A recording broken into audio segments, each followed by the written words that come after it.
G'day and welcome to the Grow a Small Business Podcast. I'm your host, Troy Truen. Each week, we speak with an owner who has grown a business with 5 to 30 team members to something bigger. Diving into their numbers and unearthing the pain they've experienced, we explore what they did to overcome each barrier and what they would do differently from day one. Let's get into it. We'll have all the show notes and any resources mentioned in the cast on our website. Started Hobart Brewing Co in Tasmania in 2014 with 5 shareholders. 3 of those soon started working in the business. They make beer and run music and other events down near the beautiful Hobart waterfront and make money selling at their retail venue to wholesale accounts in Hobart and through a distributor for the rest of Tasmania. Recent growth has been from 10,000 to around 200,000 litres of beer produced per annum. Built the business to 15 full-time equivalent team members. Believes the hardest thing in small business is knowing where to spend your time and what to delegate. And advice he would give himself when starting out is to focus. Welcome everyone. Today I'm interviewing Brendan Parnell from Hobart Brewing Company in lovely Hobart here, Tasmania. Thanks for your time, Brendan. Thanks, Troy. Thanks for having me. Let's start with how we know each other. So that would go back to the 90s when I had moved down to Tasmania for university, and I was on a rugby trip up in Victoria, in Bendigo, and I got, after that, asked to come along to the NORC conference, which is the National Australian University Conference in Bendigo, and you were one of the people behind the conference. That's right. In the second episode, Charles spoke about me kicking him off that conference, and because you were in town on that rugby tournament, you got asked to join. So I think that's when we actually first met. Yeah, I was the super sub for that conference and had a lot of fun. Yeah. But then, we didn't cross paths again for a long time. We incredibly didn't really see each other that I can remember in London when we both lived there for a long time. But both our paths came back to Hobart in the last decade, and it was probably around 6 or 7 years ago that a mutual friend introduced us, and we of course talked a lot about business, and things went from there. Last 3 years or 4 years, you started mentoring for our business, myself and our operations manager, and that led on to Troy becoming our chairperson. Yeah, it's been great. 3 or 4 years, a lot of growth in that time obviously, which we're going to get into today. Tell our audience a bit about your business. Well, back in 2014, I had decided that I was ready to try something myself, a business myself, after the family business back in Melbourne had been sold, I think it was the year before, and I was closely involved in the sale of that, but my siblings ran it.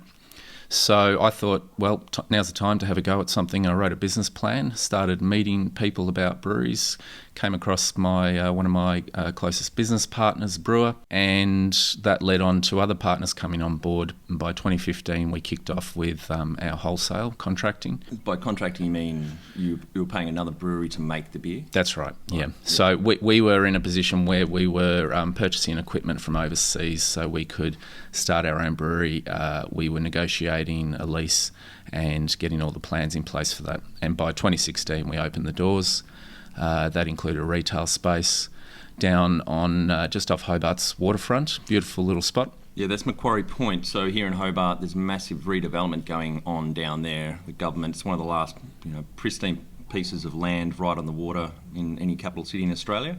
So the state government has appointed a body there to redevelop that. And Hobart Brewing Company was the first tenant, effectively, down there, wasn't it? That's right, yeah. It used to be the old rail yards, and it's right on the edge of the city and in the water. And one thing that one of my business partners and I were well aware of, and particularly from the United States, is that startup breweries would often commence in sort of the cheaper part of town. They'd often be part of the growth and regeneration of those spaces, and that's the way we saw our involvement at Macquarie Point, and still do to this day.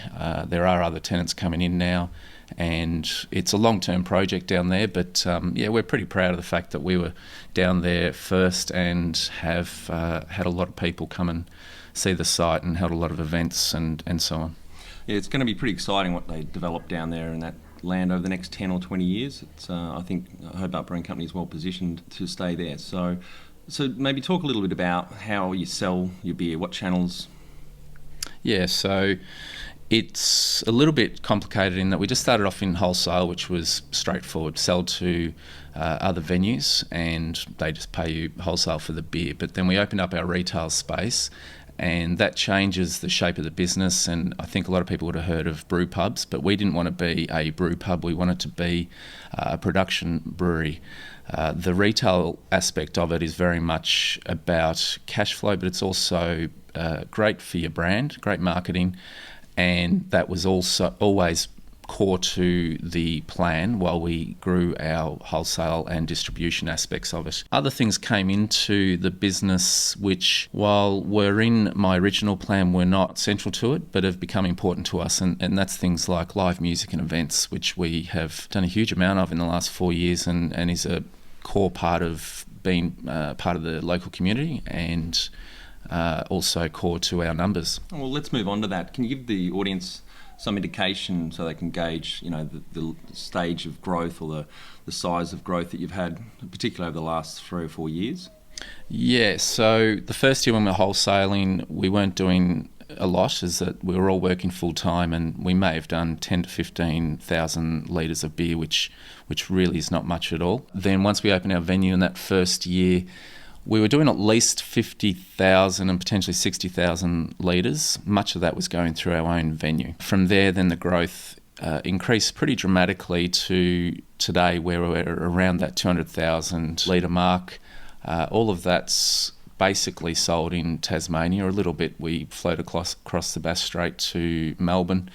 But otherwise, yeah, it's all sold at our venue and around the state. That's great. That's really good growth. And to give some context, Hobart Brewing Company is the second largest craft brewer in Tasmania, isn't it? Yep. By capacity. And how many craft breweries are there in Tasmania? When we started, there weren't many at all. There were around 7 or 8. There was a couple that had been around for a few years, and there wasn't any venue or brewery within the Hobart city area, and that was part of my plan that, okay, this doesn't exist, there's a gap here in the market, let's get onto it. I wasn't the only one, though, who thought that, because now we've got at least 4, I think, brew pubs in and around Hobart. It's become a bit of a mecca for breweries, and in Tasmania there's well over 30 now. Yeah, fantastic. That's great. Well, let's talk a bit more about how you started out. You've got some shareholders, some business partners. Maybe talk a bit about the transition of those early days and getting up to, I guess, the size. The number of team members now is about 15 full-time equivalents. Yeah, that's right. Yep. Including all the casuals in the bar. Yep. So maybe talk a bit about that starting out piece.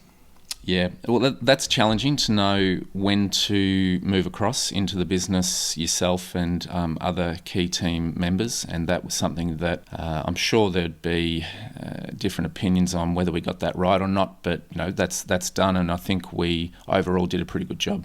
Our head brewer, as a key employee, was first to go into the business in setting up the brewery, and after that I followed with another brewer when we opened the doors, and our operations manager, and it grew from there.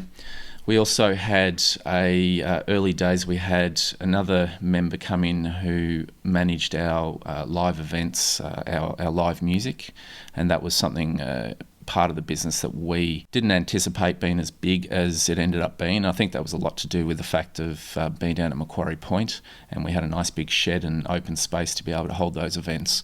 So that has necessitated, we've now got a marketing manager, we've got an events manager, we've got a venue manager, all key aspects of our business, as well as we've got a sales manager, and that's more about the wholesale aspect and getting beer into other venues. And then we've got the management team with the head brewer operations general manager. Can we talk a little bit about your exit operationally from the business? 4 or 5 months ago, you left as general manager, that you'd held that role since the business had started. Can you talk a bit about your decision making around that and things that you would advise other people to think about or do differently?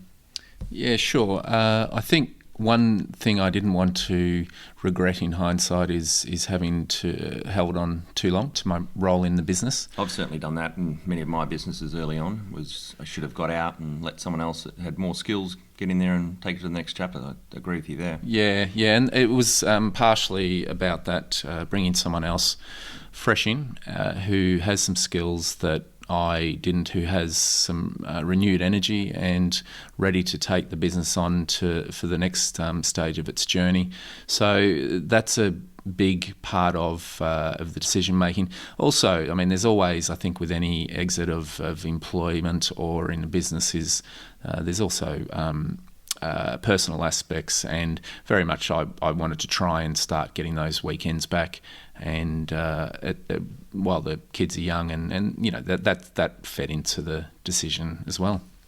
Yeah, having a young family, 3 boys, puts a lot of pressure on. The business is so complex. We've got the retail aspect, you've got events, live events, and obviously wholesale and distributor as well. So it's a fast-growing business with all those different sales channels, yeah. Yeah, that's right. New energy will help reinvigorate for sure. Let's talk a little bit now about funding the business. Yeah, so I mentioned earlier that I used to be part of a family business that was run for around a decade in Melbourne that managed buildings. I wasn't active in the business. I was just one of the family owners, but it came a time that it was ready to be sold. And we did it successfully, and I used some of those funds to put into the Hobart Brewing Company. As well as that, we brought in some shareholders, and I guess it surprised me that it ended up being probably easier to convince people that this was a good idea, despite some of the advice I got that investing in a brewery is not perhaps the best investment you could ever make. But we had money brought in by shareholders, and we also took out a loan. And it was for a business like ours, I think it was pretty traditional finance. And what about other types of funding like government grants? Well, we're fairly lucky in Australia that there is a federal government does focus on small and medium-sized businesses and their growth, and that's been, most recently there was an infrastructure grant that we applied for. A lot of businesses throughout Australia no doubt will have, and we'll hear about that in the next few weeks. And if we get that, that'll bring some of our strategic planning forward. Some of the growth and new infrastructure that we will need down the track will probably bring that forward and implement this year, next year, for our next stages. Can you outline one or more of the most stressful points in your small business growth journey so our audience can learn from it? There's been a few. And different aspects, not always just within the business. For me particularly, it's the fact that the business is a 7-day-a-week business. And I think a lot of small businesses are, and everyone pretty much finds themselves working a lot more hours than they ordinarily would have. However, I guess in our business, I was handling marketing, handling sales, a lot of the aspects of the business for the first couple of years. And that definitely takes a toll when you're on the weekend and you're managing your social media, when you're getting a phone call Saturday evening from a local from a local pub, and they're out of beer, and you've got to go and restock them the next morning. And you've got a family, you and Beck have got 3 boys. That puts a bit of pressure on it, the home life as well. Yeah, absolutely. And that also ties back to a little bit as part of my exit as the general manager. Managing a brewery, certainly the way I did it, and no doubt plenty of mistakes as far as eating into my time outside of the brewery.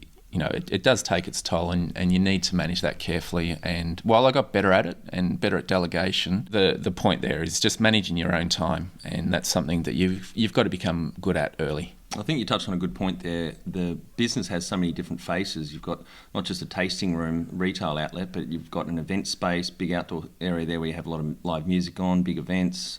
You've also got it's inside a production facility as well, where the public have access to. You've got wholesale and distributor. So it is a very complex business. So I could imagine, and then overlay on top of that, the enormous fast growth you've gone through, it would be quite a beast to be managing. It doesn't really sleep. Yeah, the brewers are there first thing on a Monday. Venue managers there last thing on a Sunday night. And at any one of those times, something can go wrong. Even a couple of years ago, there was some flooding through Hobart, and on the weekend, and that was just something that immediately has to be managed, dealt with. Yeah. Yeah, and if there's a problem with there's liquor licensing, if there's an issue around that, then carrying the liquor license, you've got to be readily available. So yeah, there's certainly a lot to it.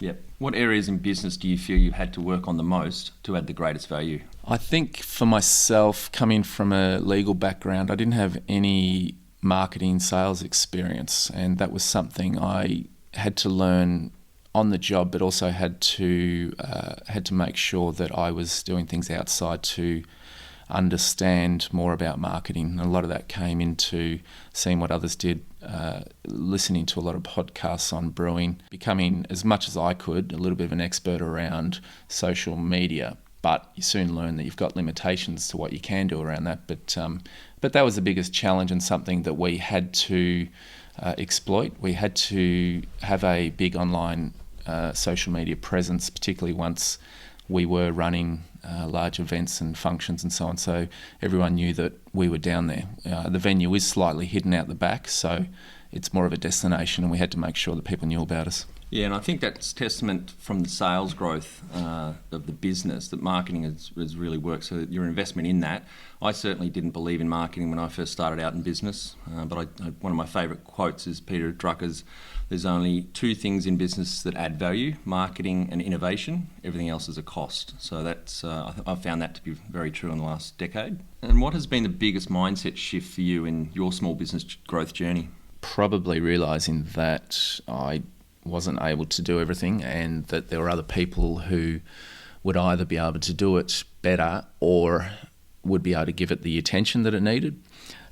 Often when you're running your own business, startup and so on, you stretch very thin, and there's aspects of it that, while you know they're important, you've only got so much headspace for them, and so that's how it's dealt with, in that you can glean over it and not do it as well as it should have been done. So knowing that should have been delegated or should have been given more attention. Yeah, it's always hard in a fast-growing business. The org chart is always morphing, and you're pruning it, it's growing.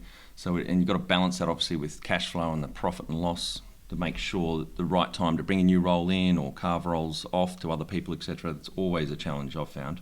And what is the number one habit you think a small business owner needs to develop and maintain?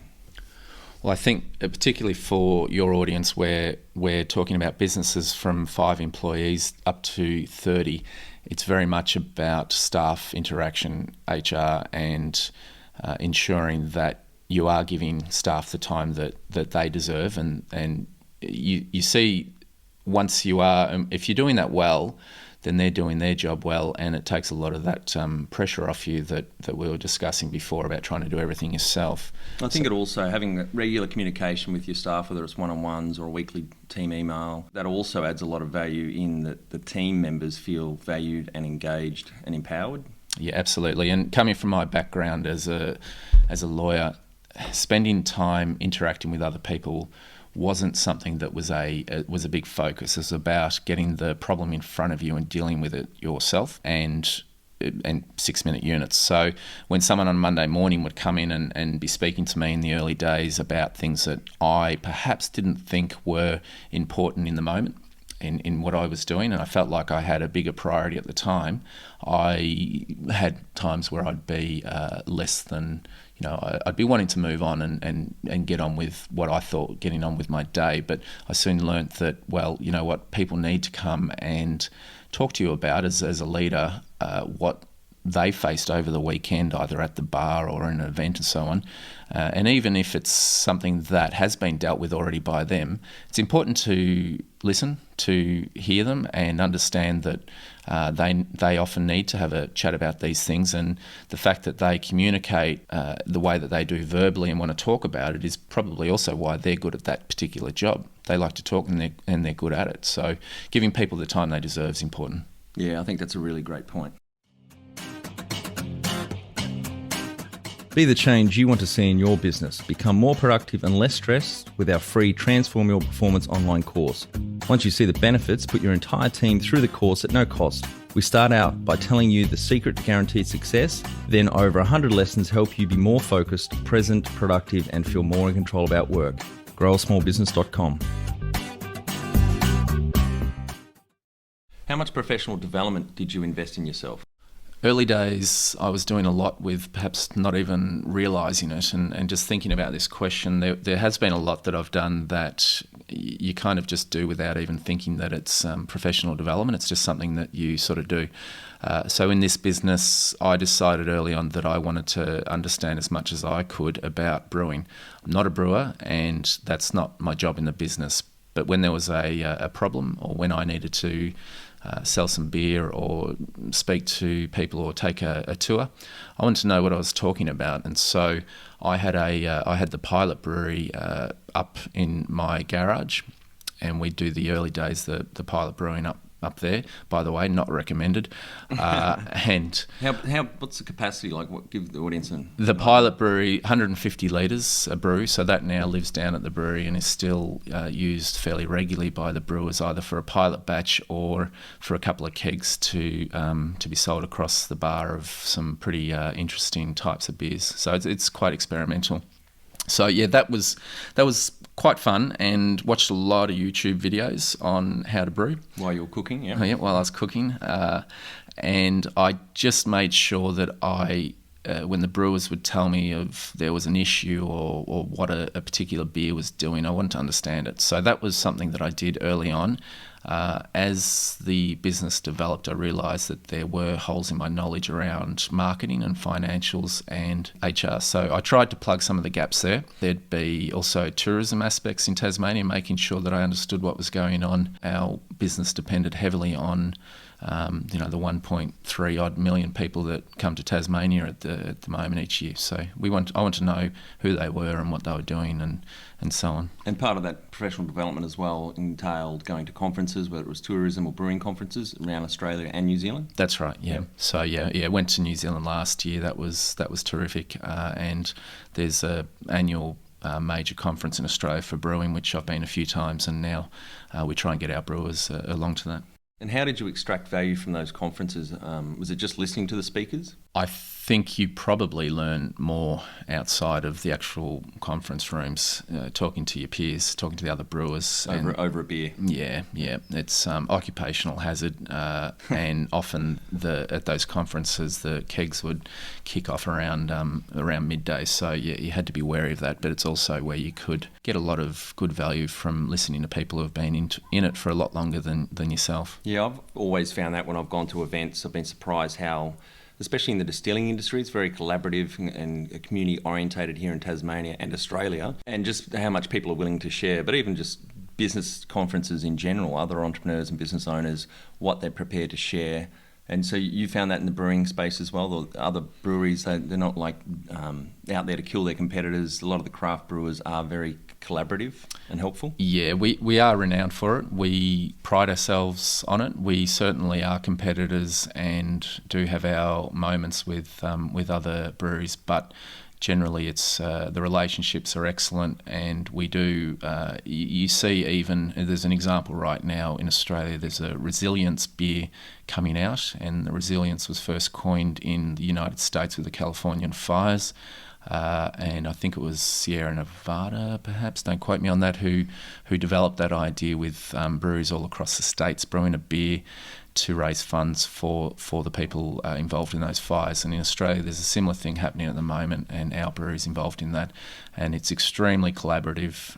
Well, I guess the main reason why it is collaborative is because the long game isn't fighting your other independent local brewer. It's actually the big boys, the CUBs and the Asahis and so on of this world. That's where we look for market share. And I think this network that you build over these events, and even sales events that you all go to sell beer at, you've obviously built up those relationships with other brewers. I know we've talked about it a few times in board meetings, and I've suggested or asked the question when we've hit a roadblock, we don't know what to do or have no experience, like, for example, talking about getting a bottling line or a canning line, can we ask, is there someone we can ask? Is there someone's further down the road? And we've done that a couple of times. You've been able to pick up the phone or go and have a beer with another brewer, and they're very open, and because they want to see us succeed. Yeah. And I think that's another great point of that professional development, that you've out at those conferences and events, and you've built the network up, and you can lean on that network whenever. Yeah, I think one fairly recent example, we were buying new tanks, we were moving suppliers, and we just spoke to other breweries about who they were using, who they could recommend, and with enough recommendations of the one supplier, we were able to fairly confidently buy what we needed. Yeah, that's great.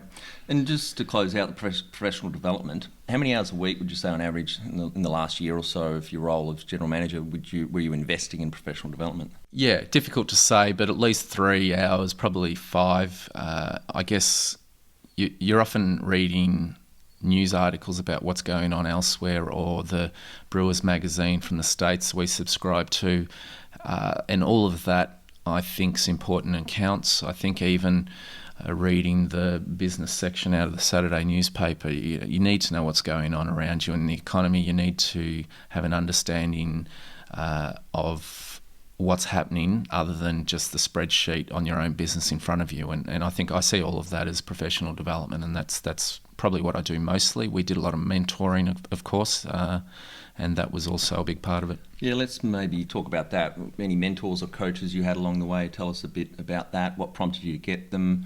How you got them? Were they paid or pro bono? And what areas they covered? Yes, so for me personally, early days was very ad hoc. I would talk to friends and other business owners just in a very ad hoc way about my plans and get some opinions and feedback from them.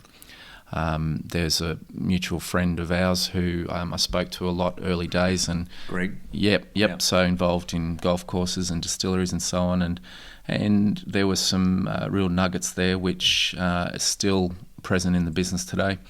Particularly around marketing, branding. And then we did bring in someone 3 to 4 years ago to help us straighten out some of our corporate governance, and he was able to provide some mentoring around that to make sure that we were doing it better than what we had been, and seeing the importance in it. And then, of course, the man sitting next to me started providing business coaching for us around, I think it was around 3 years ago, is that right? Yeah, it was about 3 years ago, yeah. You guys were weekly, yep. Yeah, I'd go in weekly and meet with you and the operations manager and for an hour and just give my 2 cents, my experience, and also I think ask pointed or challenging questions to hold you guys to account so you're working on the right things, but also to make you think about things differently, because I know exactly what it's like. It's very hard.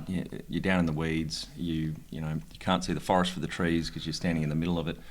There's a lot of noise running a fast-growing business, so I really enjoyed that time. Yeah, there was a lot of good lessons we pulled out of that, which we could spend a whole podcast on, which we won't. But I think that last point of yours was probably pivotal to it. Was that we were managers and we needed to be spending less time working in the business and more time on the business, and that was a big step for us strategy-wise into helping us with our growth, and that's something still to this day that we keep working on. One of my favourite changes was when I asked you in one of our coaching sessions, the first time I asked you, is there anything you can stop doing in the business so you can spend more time on marketing? Can you tell me what your answer was for that? I can't even remember. Yeah, so your answer was, well, I probably could stop spending 4 hours on a Friday to pull kegs out and deliver them around town. And I said, I think that would be a wise use of 4 hours if we threw that into marketing, because that's obviously what drives sales and the value in the business and the growth is marketing, not a lower value role of delivering kegs. Yeah, I think there were a few swear words from you first when you heard that from me about yes. why they're for use. Yeah, yes, anyway. That's right. I think I said, what the fuck was that? Yeah, well, I was not only dealing with our wholesale sales, but also dealing with warehousing and of course what's happening there is that not only am I not working on what were probably my strengths, and pulling kegs out wasn't really one of them, but also I was not working on the right parts of the business that needed attention. That is something that should have been delegated earlier. Okay, we're now into the final 5 questions. What do you think is the hardest thing in growing a small business? Knowing where to spend your time, knowing what to delegate, and making sure that you do it and follow through and therefore manage that role or that job rather than just trying to do it yourself, and learning as early as you can what's best for the business in that space. And favourite business book which has helped you the most? Early days, I read a number of brewing books, but also business owners who had breweries in the States. Sam Calagione from Dogfish Head had one, Brewing Up a Business. That's gold, particularly around the marketing, branding aspect, and for any business, not just brewing. He really shows how you could do things imperfectly, but if you keep persisting in the marketing space, how you can become successful. Any great podcasts or online learning tools you use for your own professional development? Yeah, there's various bits and pieces in Tasmania around tourism, and I've always enjoyed listening to some of those. There's a Talking Tourism in Tasmania, it's once a week, and they get on some of the industry leaders around the state, so that's good locally. I've listened to that. It's a good cast, yeah. It's weekly, Yeah, I also enjoy listening to another local guy, the Beer Healer. So he runs a semi-regular podcast around beer, and he talks to a lot of great business owners about not just beer but about their businesses. And he's even had he interviews people who run small brew pubs to. I'm sure he got the Stone Brewing people on for a podcast last year, and that's good to listen to as well. One tool you would recommend to help grow a small business? My success list. So basically, it's a to-do list, but it's just the one that you showed me works really well for me. That took a long time for me to be able to use to a point that it was really useful, but it's become a really key tool for me, and not just in the brewery, but outside of it as well. Both personally and now in your new role at the university? Absolutely. Yeah. So we talk about that in the Effective Team Member course, the success list and how that works. And the last question, what would you tell yourself on day one of starting a small business? For me, I think it was it would probably be keeping your focus tight. So you can, even I think on that success list, you can write down on that what is most important in this business to you, and why you're there, why this business exists and why you're in it. And if you keep checking yourself on that, then that can help keep a really good, tight focus on what you're doing, and then help you not to sweat the small stuff that potentially doesn't matter. The number of things I think early days that I worried about that I realised today actually didn't matter. One great example of that can be there's a lot of social media and there's a site called Untapped, and there's other brewing blogs and so on.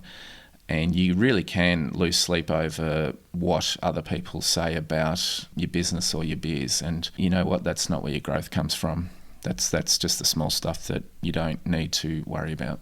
Yeah, I think that's a good point. I certainly made that mistake early on in my business career, trying to do too much. I was very unfocused. When I started out, late 99, I started 2 internet companies at once. And I was working 100-hour weeks, and it was just ridiculous. I should have picked one and really focused. But there's 20/20 vision in hindsight. So thank you, Brendan. That is a phenomenal success story of growing a small business. I think you should be very proud of what you and the team have done. Obviously, I'm quite close to the business. I know the numbers, and I think in the 4 or 5 years particularly, it's extraordinary where the business is at now, and looking forward to that next chapter where the new general manager comes on and takes the team into that new chapter. Yeah, thanks, Troy. Absolute pleasure to come and have a chat. We'll have all the show notes and any resources mentioned in the cast on our website.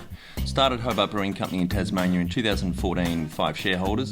3 of those soon started working in the business. They make beer and run music and other events down near the beautiful Hobart waterfront, and make money selling at their retail venue to wholesale accounts in Hobart and through a distributor for the rest of Tasmania. Recent growth has been from 10,000 to around 200,000 litres of beer produced per annum. Built the business to 15 full-time equivalent team members. Believes the hardest thing in small business is knowing where to spend your time and what to delegate. And advice he would give himself when starting out is to focus.